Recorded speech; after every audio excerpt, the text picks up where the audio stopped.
जय श्री कृष्णा। राधे राधे। आप सभी का हमारे YouTube चैनल पर बहुत बहुत स्वागत है। आज की इस वीडियो में हम आपको गुरु पूर्णिमा की कथा सुनाने जा रहे हैं। एक समय की बात है, किसी गांव में एक गुरु अपने कुछ शिष्यों के साथ अपने आश्रम में रहते थे। उनके सभी शिष्य बारी बारी गांव में भिक्षा लेने जाते थे। एक दिन उनका एक शिष्य भोला भिक्षा लेने के लिए गांव में गया और घर घर भिक्षा की मांग करने लगा। गांव में उसने भिक्षा के लिए एक दरवाज़ा खटखटाया तो अंदर से बड़ी बड़ी दाढ़ी वाला एक तांत्रिक बाहर आया और बोला, यह कौन है जो मेरे दरवाजे पर किसी और का गुणगान कर रहा है।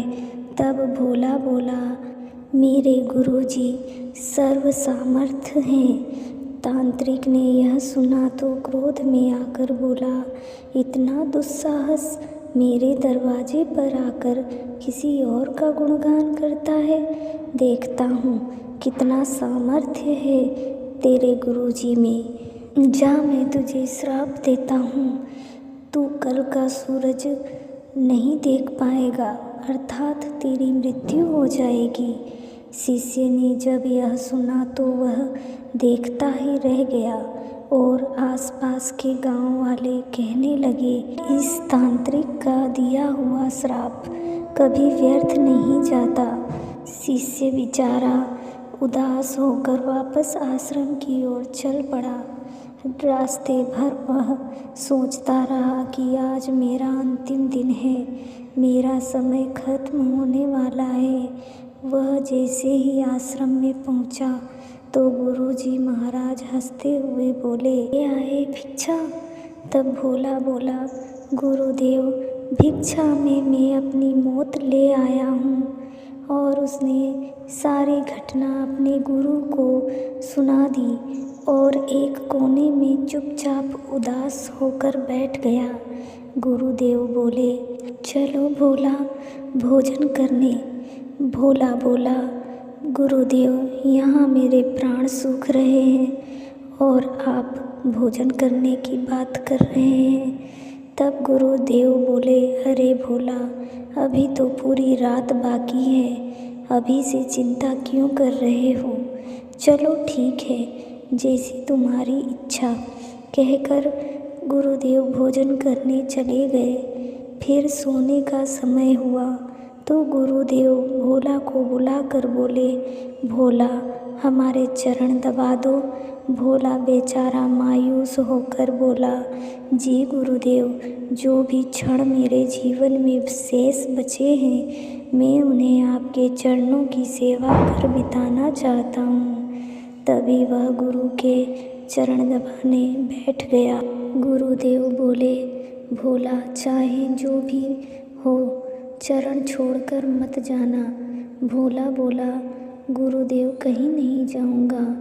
गुरुदेव ने अपने शब्दों को 3 बार दोहराया, भोला चरण छोड़कर कहीं भी मत जाना।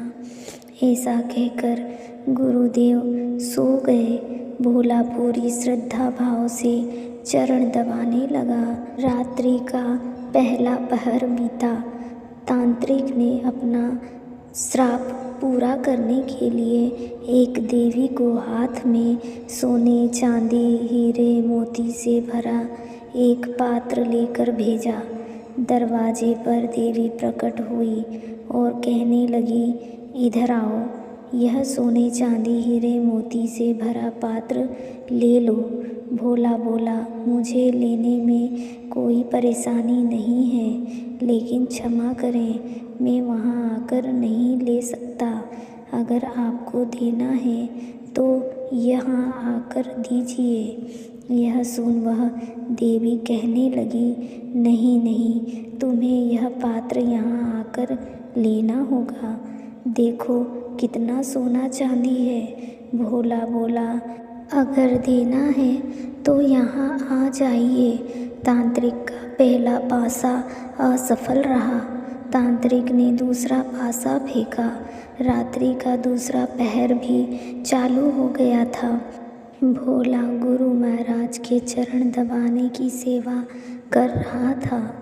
तांत्रिक ने इस बार भोला की माँ का रूप बनाकर भेजा।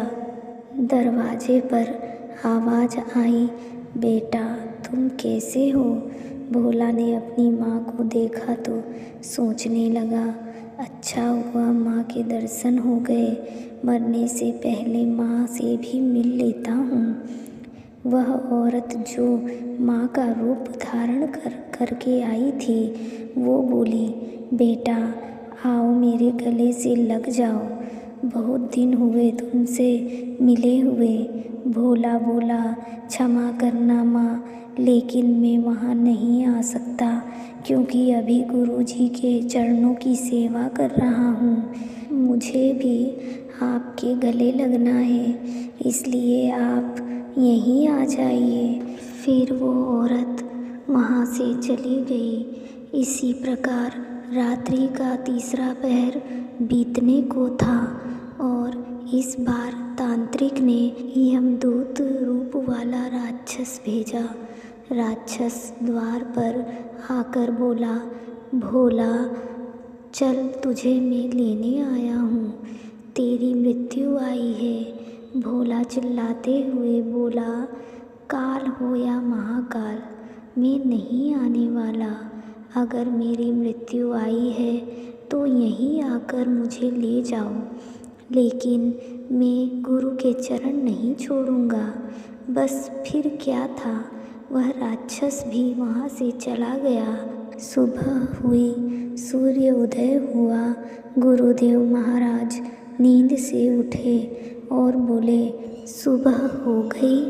भोला बोला, हाँ गुरुदेव सुबह तो हो गई। गुरुजी ने कहा, अरे तुम्हारी तो मृत्यु होने वाली थी, तुमने ही तो कहा था तांत्रिक का श्राप कभी व्यर्थ नहीं जाता, लेकिन तुम तो जीवित हो।